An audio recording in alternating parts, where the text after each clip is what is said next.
भारतीय साक्ष्य अधिनियम महत्वपूर्ण धारा।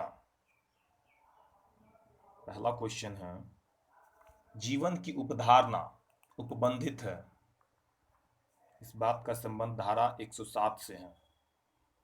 अगला क्वेश्चन है, साक्ष्य अधिनियम किस धारा में मृत्यु की उपधारणा से संबंधित है? इसका आंसर होगा धारा 108। अगला क्वेश्चन है, कब्जा स्वामित्व का प्रथम दृष्टया सबूत है, यह सिद्धांत दिया गया है। आंसर होगा धारा 110 भारतीय साक्ष्य अधिनियम से। अगला क्वेश्चन है, भारतीय साक्ष्य अधिनियम में विवाहिता द्वारा आत्महत्या के दुष्प्रेरण के बारे में उपधारणा का प्रावधान अंतर्दृष्ट है। इसका आंसर होगा धारा 113 क में। अगला क्वेश्चन है, किस मामले में अपराध न किए जाने के सबूत का भार अभियुक्त पर होता है, न कि अभियोजन पर? आंसर होगा भारतीय साक्ष्य अधिनियम 1872 की धारा 111 ए, 113 ए, 113 बी तथा 114 ए में। अगला क्वेश्चन है, दहेज हत्या संबंधी प्रकल्पना आधारित है। आंसर होगा धारा 113 बी में। अगला क्वेश्चन है, न्यायालय किन्हीं तथ्यों का अस्तित्व उपधारित कर सकेगा का उपबंध साक्ष्य विधि की निम्नलिखित में से किस धारा में किया गया है? आंसर होगा धारा 114। अगला क्वेश्चन है, सिद्ध करने का भार धारा 101 में है। सिद्ध करने का भार किसके ऊपर है? धारा 102 में है। विशेष तथ्य के बारे में सिद्ध करने का भार धारा 103 में है।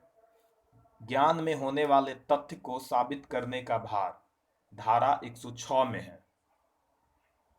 अगला क्वेश्चन है, साक्ष्य अधिनियम की किस धारा के अंतर्गत इस संबंध में प्रावधान पाया जा सकता है कि गवाह कौन हो सकता है? इसका आंसर होगा धारा 118।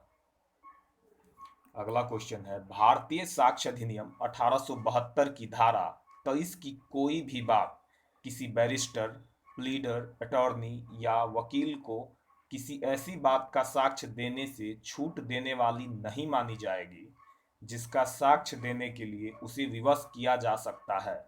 ऐसा उपबंधित है भारतीय साक्ष्य अधिनियम 1872 की धारा 126 से। अगला क्वेश्चन है, भारतीय साक्ष्य अधिनियम की कौन सी धारा यह उपबंध करती है कि किसी मामले में किसी तथ्य को साबित करने के लिए साक्ष्यों की कोई विशिष्ट संख्या अपेक्षित नहीं होगी?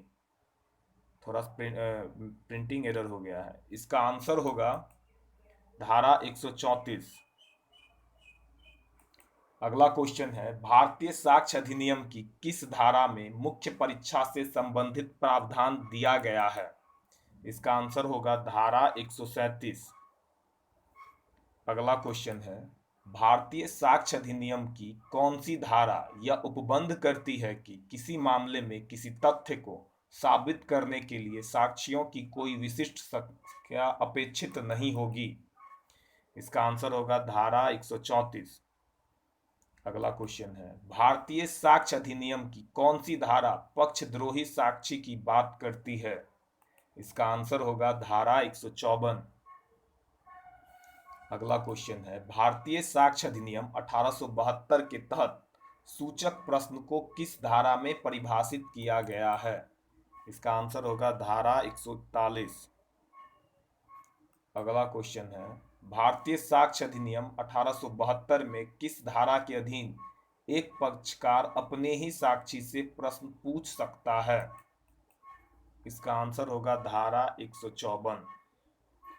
अगला क्वेश्चन है, किसी साक्षी का समान तथ्य के बारे में पूर्व कथन साक्षी के पश्चातवर्ती परिसाक्ष्य के समर्थन हेतु भारतीय साक्ष्य अधिनियम की धारा के प्रावधान के अंतर्गत साबित किया जा सकता है? इसका आंसर होगा धारा 157। अगला क्वेश्चन है, भारतीय साक्ष्य अधिनियम की निम्नांकित किस धारा में स्मृति ताजा करने से संबंधित प्रावधान है? इसका आंसर होगा धारा 159। अगला क्वेश्चन है, भारतीय साक्ष्य अधिनियम की किस धारा के अंतर्गत एक न्यायाधीश वाद के पक्षकार या गवाह से सुसंगत या असंगत प्रश्न पूछने के लिए अधिकृत है? आंसर होगा धारा 165। अगला क्वेश्चन है, भारतीय साक्ष्य अधिनियम 1872 के अधीन न्यायाधीश को प्रश्न पूछने एवं दस्तावेज या वस्तु न्यायालय में पेश करने की शक्ति को बताया गया है। इसका आंसर होगा धारा 161। अगला क्वेश्चन है, भारतीय साक्ष्य अधिनियम 1872 की कौन सी धारा निरक्षर साक्षी पर लागू नहीं होती है? आंसर होगा धारा 159। अगला क्वेश्चन है, साक्ष्य अधिनियम की निम्नांकित धाराओं में से किस धारा में यह उपबंध है कि अभियुक्त का पूर्व का बुरासील सुसंगत नहीं है?